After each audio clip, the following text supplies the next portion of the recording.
जय हिंद बच्चों। बच्चों, आज के वीडियो में हम लोग हेनरी फॉयल का 14 प्रिंसिपल जो है उसका पार्ट 2 करेंगे। मतलब नेक्स्ट 7 पॉइंट, पहला 7 पॉइंट में हम लोग लास्ट वीडियो में कवर कर चुके थे। होप आप लोग को बहुत अच्छे समझ में आया होगा। आज हम लोग नेक्स्ट 7 करेंगे। तो नेक्स्ट 7 में सबसे पहला पॉइंट है, मतलब पॉइंट 8 हमारा है सेंट्रलाइजेशन। सेंट्रलाइजेशन का मतलब क्या होता है एग्जैक्टली? ये सेंट्रलाइजेशन नहीं है, सेंट्रलाइजेशन एंड डिसेंट्रलाइजेशन होगा।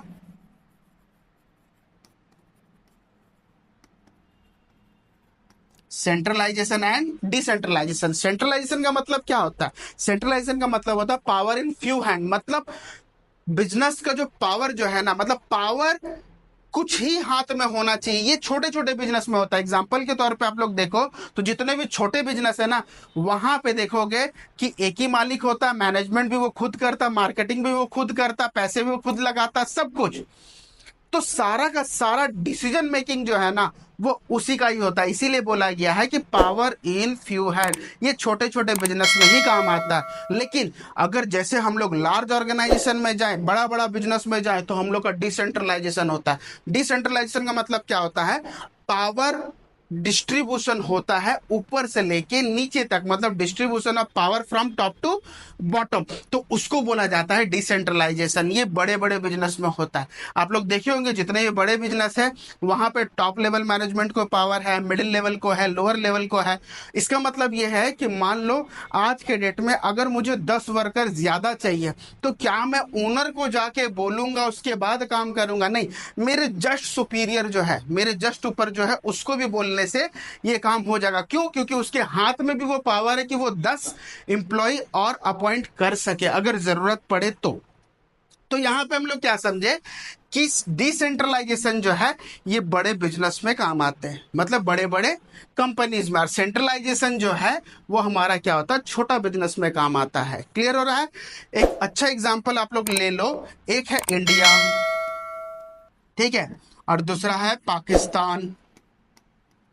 देखो, इंडिया और पाकिस्तान में प्रॉब्लम क्या है? दोनों में डेमोक्रेसी तो है, लेकिन इंडिया का जो डेमोक्रेसी है, प्रधानमंत्री से लेके पूरा नीचे काउंसिलर तक सभी को पावर बटा हुआ है। ऐसा नहीं है कि ये चीज पाकिस्तान में नहीं है, पाकिस्तान में भी सेम चीज है। लेकिन वहां का जो डिसीजन है ना, वो कौन लेता पता? वहां का आर्मी। तो सोचो, एक देश है लेकिन पावर सिर्फ एक के हाथ में है, तो वो सेंट्रलाइजेशन होना चाहिए। लेकिन इतना बड़ा एक देश है लेकिन पावर एक ही का हाथ में, तो ठीक से चलेगा क्या? नहीं। तो देश को ऊपर से लेके नीचे तक पावर को डिस्ट्रीब्यूट करना जरूरी है, इसीलिए डिसेंट्रलाइजेशन होता है। लेकिन यहाँ पे पाकिस्तान क्या कर रहा है? सेंट्रलाइज करके रखा है, इसीलिए देश ढंग से नहीं चल रहा है। उसी तरीका से यहाँ पे क्या है? इंडिया। अब इंडिया में हम लोग देखेंगे ऊपर से नीचे तक पूरा का पूरा पावर डिस्ट्रीब्यूशन है। लेकिन अगर पावर सिर्फ एक ही हाथ में रहे और कुछ लोगों के हाथ में रहे, तो भी ढंग से नहीं चल सकता। तो जब ये काम होता है कि कुछ लोग के हाथ में पावर आए, तो ढंग से नहीं चलेगा। लेकिन इंडिया यहाँ पे क्या कर रहा है? डिसेंट्रलाइजेशन यूज कर रहा है।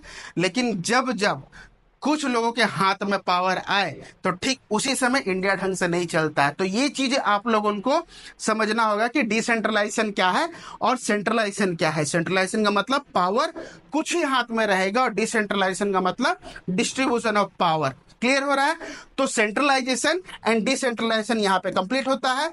नेक्स्ट पॉइंट जो हमारा है स्केलर चेन। स्केलर चेन क्या होता है? मतलब टॉप टू बॉटम एक चेन की तरह लोग जुड़े हुए हैं। मतलब top level, middle level, lower level जितना भी है, सब एक दूसरे से एक चेन की तरह जुड़े हुए हैं। एक एग्जांपल के तौर पे आप लोग समझो कि एक स्कूल में एक प्रिंसिपल क्या करता है? वो एक नोटिस लिखता है जो वाइस प्रिंसिपल को देता है, उसका साइन होता है कि हाँ कल छुट्टी है या कुछ हम लोग को काम करना है, एटसेट्रा एटसेट्रा, ये सब चीजें वो क्या करते हैं? वो टीचर्स को प्रोवाइड करते हैं। टीचर क्या करता है? अपने स्टूडेंट्स को वो चीज को सुनाते। तो देखो, टॉप से लेके मुझे डायरेक्टली, मतलब प्रिंसिपल को डायरेक्टली बात पहुंचाना था किसको? स्टूडेंट के पास। तो ये एक चेन के थ्रू गया ना। तो ठीक उसी तरीका से कि स्टूडेंट को भी अगर प्रिंसिपल तक बात पहुंचाना है, तो बॉटम से लेके टॉप तक ऐसा चेन के थ्रू जाना होगा। तो इसी को बोलते हैं हम लोग स्केलर चेन। ठीक बिजनेस में भी वैसा होता है। मान लो जियो कंपनी है, ठीक है, रोड में जो स्टॉल लगा रहे हैं, सिम बेच रहे हैं, उसको अगर कुछ इंपॉर्टेंट बात करना है, एक बहुत बड़ा डिसीजन लेना है, वो डायरेक्टली अंबानी को जाके बोल पाएगा क्या? नहीं बोल पाएगा। तब क्या करोगे? तो वो अपना बात को अपना सुपीरियर तक रखेगा, उसका सुपीरियर मेल करेंगे, वो उसका सुपीरियर को मेल करेंगे, ऐसे करते करते करते बात ऊपर तक पहुंचेगा। मतलब ऊपर से नीचे तक सब जुड़े हुए एक चेन की तरह। इसी को क्या बोला जाता है? Scalar chain. क्लियर हो रहा है? अब नेक्स्ट पॉइंट, ऑर्डर। ऑर्डर को हमें समझना है कि यहाँ पे ये वो वाला ऑर्डर नहीं कि रे इधर आ, अरे जा, ये लेके आ, वो कर, ये ऑर्डर नहीं है। ठीक है, यहाँ पे ऑर्डर मतलब जैसे हम लोग का साइमल्टेनियसली बोलते हैं ना, जैसे ए बी सी डी, ये एक ऑर्डर है, ठीक उसी तरीका से ऑर्डर होना।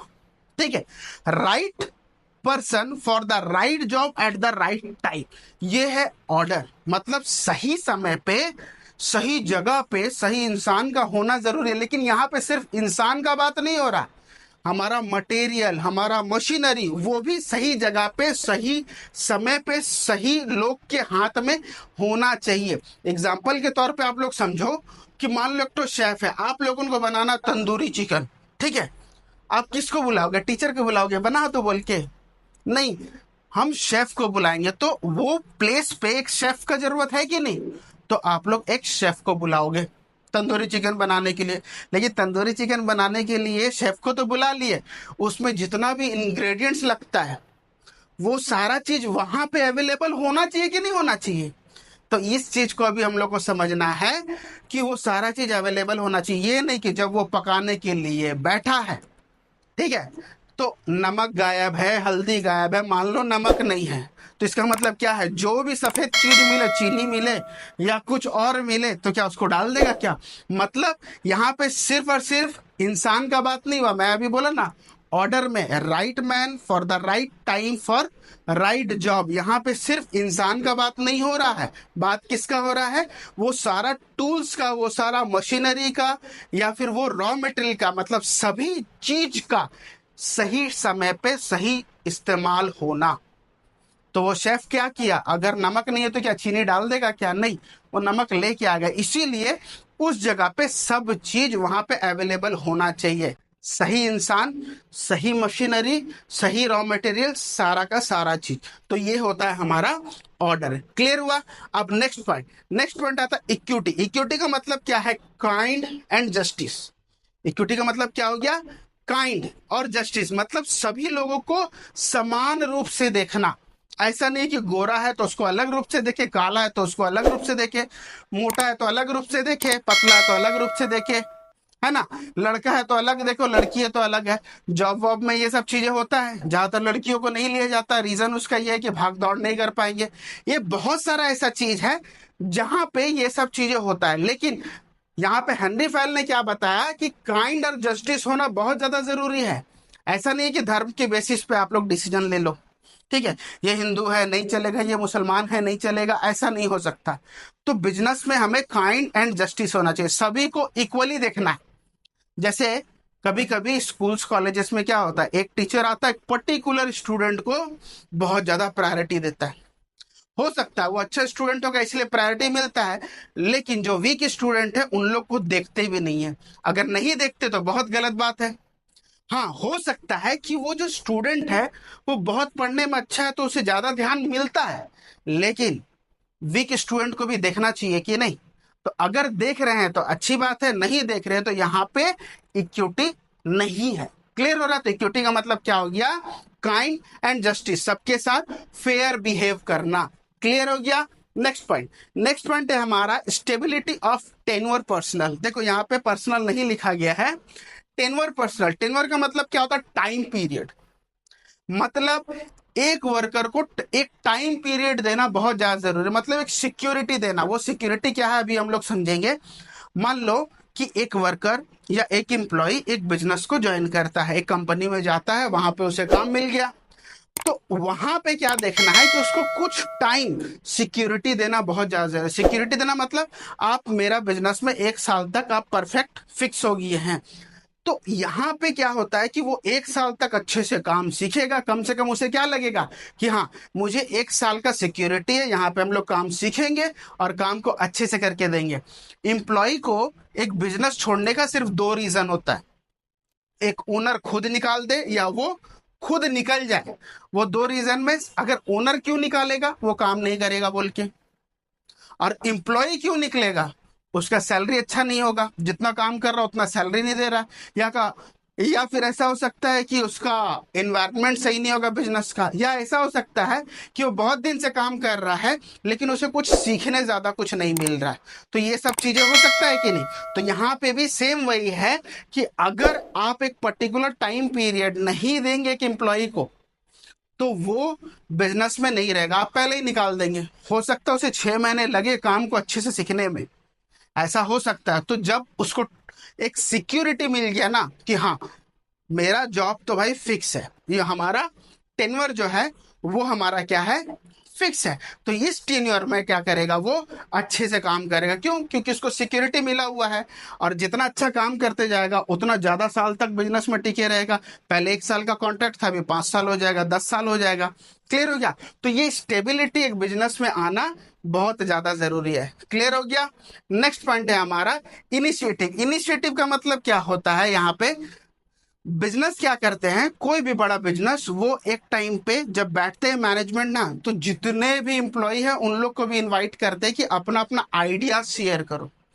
आइडिया इसलिए शेयर करना बोलते हैं कि हो सकता है कि एक लोअर कैटेगरीज में जो हमारा एम्प्लॉय है उसका दिमाग में कुछ ऐसा आइडिया होगा जो कि हमारे दिमाग में नहीं आ रहा, तो बैठ के आइडियाज को शेयर करते। हो सकता है कि एक एम्प्लॉय का आइडिया बहुत अच्छा लगे और उसको उन लोग इनिशिएट कर ले। इनिशिएट कर दे मतलब तुरंत इंप्लीमेंट कर दे, क्योंकि साइकोलॉजी के अकॉर्डिंग अगर देखा जाए ना, एक बार में 6,000 लोग का माइंड में एक ही टाइप का आइडिया आता। तो सोचो, अगर मैं कुछ ऐसा सोच रहा हूं, कुछ इनोवेटिव चीज सोच रहा हूं, कुछ ब्रिलियंट आइडिया है मेरे पास बिजनेस के लिए, हो सकता है ऐसा, अगर वो मैं सोच रहा हूं अगर तुरंत इंप्लीमेंट नहीं करूंगा ना, तो जो 6,000 लोग सोच रहे हैं दूसरा कोई इंप्लीमेंट कर लेगा, और इंप्लीमेंट कर लेगा तो वो अपना बिजनेस बना लेगा।